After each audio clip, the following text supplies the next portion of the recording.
نحمده ونصلي على رسوله الكريم اما بعد فاعوذ بالله من الشيطان الرجيم بسم الله الرحمن الرحيم من كفر بالله من بعد إيمانه إلا من أكره وقلبه مطمئن بالإيمان ولكن من شرح بالكفر صدرا فعليهم غضب من الله ولهم عذاب أليم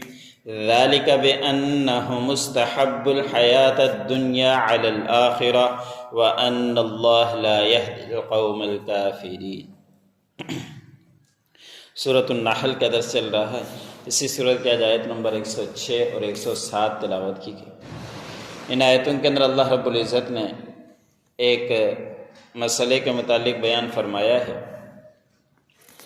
کہ جو شخص ایمان لے کر آ جائے، ایمان لے آنے کے بعد وہ کفر اختیار کر لے تو اس کی سزا احادیثوں کے اندر آتا ہے کہ وہ مرتد ہو جاتا ہے، اور ایسے شخص کی سزا قتل ہے۔ 3 دن تک اس کو مہلت دی جائے گی۔ اگر وہ دوبارہ مسلمان ہو جاتا ہے تو ٹھیک، ورنہ اس کو قتل کر دیا جائے گا، اور اس کا مرتد ہوتے ہی اس کا نکاح ٹوٹ جائے گا، اور مسلمانوں کے قبرستان میں اس کو داخل نہیں کیا جائے گا، اور وہ انتہائی کٹر دشمن، دین کا دشمن ایک طرح سے ہو گیا۔ تو اللہ رب العزت نے فرمایا کہ جس نے بھی اللہ کے ساتھ کفر کیا، اس کے اوپر ایمان لانے کے بعد،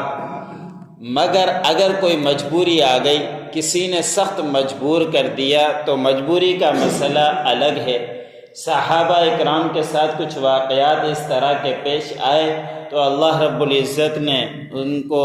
مطمئن کرنے کے لیے یہ آیت اتار دی۔ حضرت عمار،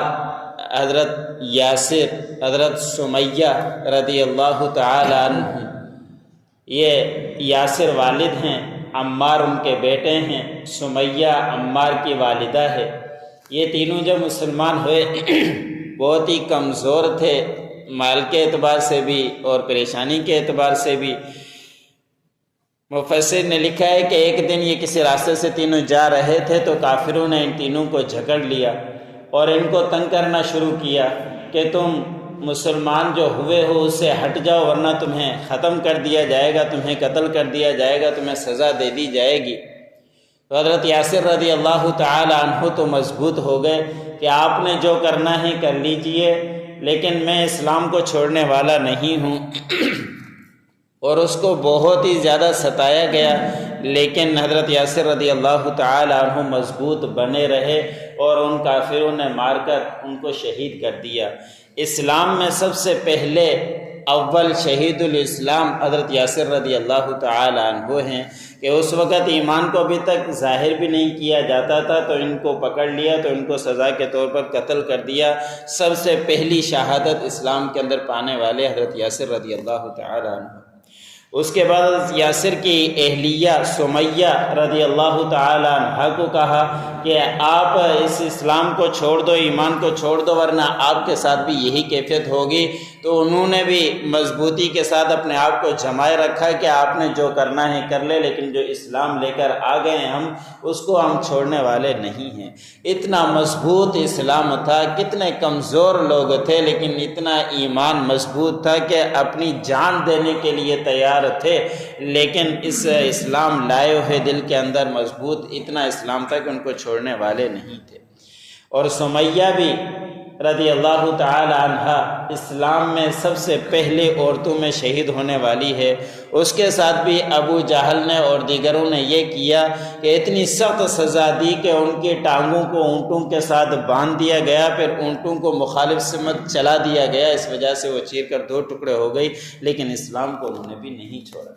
اب اس کے بعد تیسرے ان کے بیٹے حضرت عمار رضی اللہ تعالی عنہ آئے، ان کے اوپر کافروں نے سختی کی، تو حضرت عمار رضی اللہ تعالی عنہ نے سوچا کہ ان سے کچھ بچنے کا حیلہ بنا لیا جائے، تو ان کے سامنے انہوں نے مجبور کیا، تو ان کے سامنے کچھ کفری الفاظ کہہ دیے۔ کہنے کے بعد پریشان تو ہوئے اور انہوں نے چھوڑ دیا کہ ٹھیک ہے آپ چلے جاؤ، اور روتے ہوئے پریشانی کے عالم میں آپ صلی اللہ علیہ وسلم کے پاس آئے کہ میرے ساتھ یہ کیفیت ہوئی، میرے والد کو شہید کر دیا گیا، میری والدہ کو شہید کر دیا گیا، جب میری باری آئی تو میں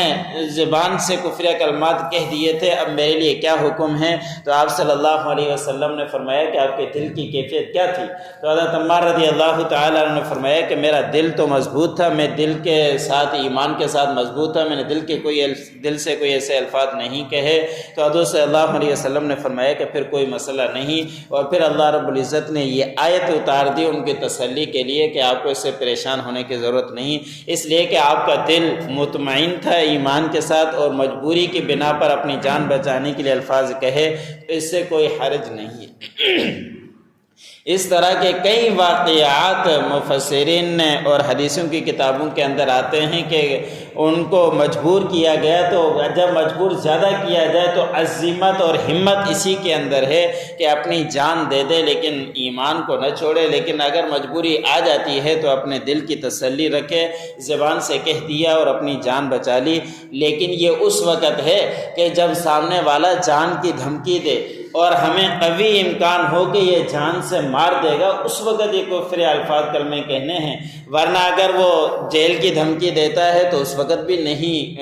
اپنے ایمان کو چھوڑنا نہیں ہے۔ اگر کسی عضو کے تلف کرنے کا ہے تو اس وقت بھی اپنے ایمان کو مضبوط رکھنا ہے، لیکن جان بچانے کے لیے مجبوری کی بنا پر کفر الفاظ کہے اور اس کا دل مطمئن ہے تو اس کی گنجائش حدیثوں کے اندر اور اس کے اندر ملتی ہے۔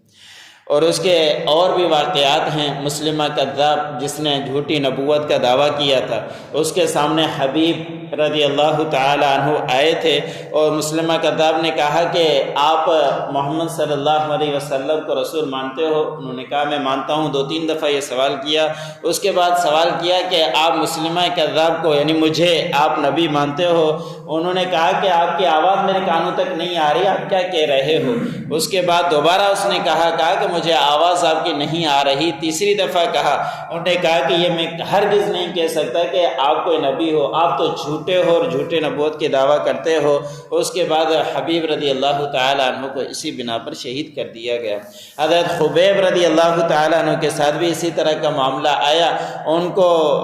کافروں کٹر کافروں کے بادشاہ نے گرفتار کیا، اور ان کو 2 ساتھی تھے، ایک کو گرم ہانڈی کے اندر تیل جلتے ہوئے کے اندر ڈال دیا۔ جب اس کی باری آئی تو اس کے ساتھ بھی یہی کہا، تو انہوں نے کہا کہ میں کچھ بھی چھوڑنے والا نہیں ہوں۔ انہوں نے دھمکی دی کہ آپ کے جسم کے ٹکڑے ٹکڑے کر دیے جائیں گے۔ انہوں نے کہا کہ جتنے ٹکڑے کرنے ہیں کر لو، لیکن میں اس ایمان کو چھوڑنے والا نہیں ہوں۔ اور اس کے بعد ان کی آنکھوں سے آنسو آئے۔ لوگوں نے سمجھا کہ بس اب یہ ڈر گیا اور یہ اپنے ایمان کو چھوڑنے ہی والا ہے، تو اس وقت ان سے پوچھا گیا کہ آپ کی آنکھوں سے آنسو کیوں آئے؟ حضرت خبیب رضی اللہ تعالیٰ نے فرمایا کہ آپ لوگوں نے غلط سمجھا، میں ایمان کے اپنی جان کی وجہ سے نہیں ڈرا، لیکن میرے آنکھوں سے آنسو اس لیے آئے کہ میرے جسم میں ایک جان ہے اور تم جان ایک ہی دفعہ نکال دو گے۔ میری خواہش یہ تھی کہ میرے جسم میں 100 جانیں ہوتی اور ہر دفعہ تم مجھے قتل کرتے رہتے اور میری جان کئی دفعہ جاتی تو اس کے اندر مجھے خوشی ہوتی، لیکن مجھے کوئی غم نہیں ہے کہ تمہارے قتل کی وجہ سے میں ڈر گیا ہوں۔ تو کئی واقعات اس طرح کے ملتے ہیں کہ انہوں نے اپنے ایمان کو بچایا ہے، اپنی جان تو نچھاور کر دی لیکن ایمان کو چھوڑا نہیں۔ پھر اللہ رب العزت نے دھمکی بھی دی،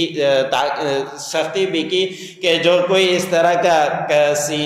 دل کے ساتھ بھی ایمان کو چھوڑ دے، کفری الفاظ کہہ لے، تو ان کے اوپر اللہ رب العزت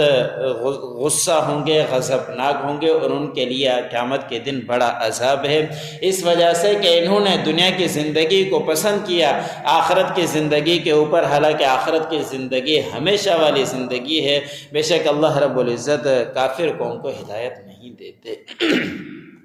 من کفر باللہ من بعد ایمانہ، جس نے کفر کیا اللہ کے ساتھ اس پر ایمان لانے کے بعد، الا من اکرہ، مگر یہ کہ وہ مجبور کیا گیا، وقلبہ مطمئن بالایمان، اور اس کا دل مطمئن ہے ایمان کے ساتھ، ولکن من شرح بالکفر صدرا، لیکن جس نے سینے کے ساتھ دل کے ساتھ بھی کفر کی تشریح کر دی، فعلیہم غضب من اللہ، پس اس کے اوپر اللہ رب العزت غصے ہوں گے، وَلَهُمْ عَذَابٌ عَظِيمٌ، اور ان کے لیے دردناک عذاب ہوگا۔ ذَلِكَ بِأَنَّهُمْ مُسْتَحَبُّ الْحَيَاةَ الدُّنْيَا عَلَى الْآخِرَةِ، یہ اس وجہ سے کہ بے شک انہوں نے دنیا کی زندگی کو ترجیح دی، دنیا کی زندگی کے ساتھ محبت کی، عَلَى الْآخِرَةِ، آخرت کے اوپر، وَأَنَّ اللَّهَ لَا يَهْدِي الْقَوْمَ الْكَافِرِينَ، بے شک اللہ رب العزت کافر قوم کو ہدایت نہیں دیتے۔ جو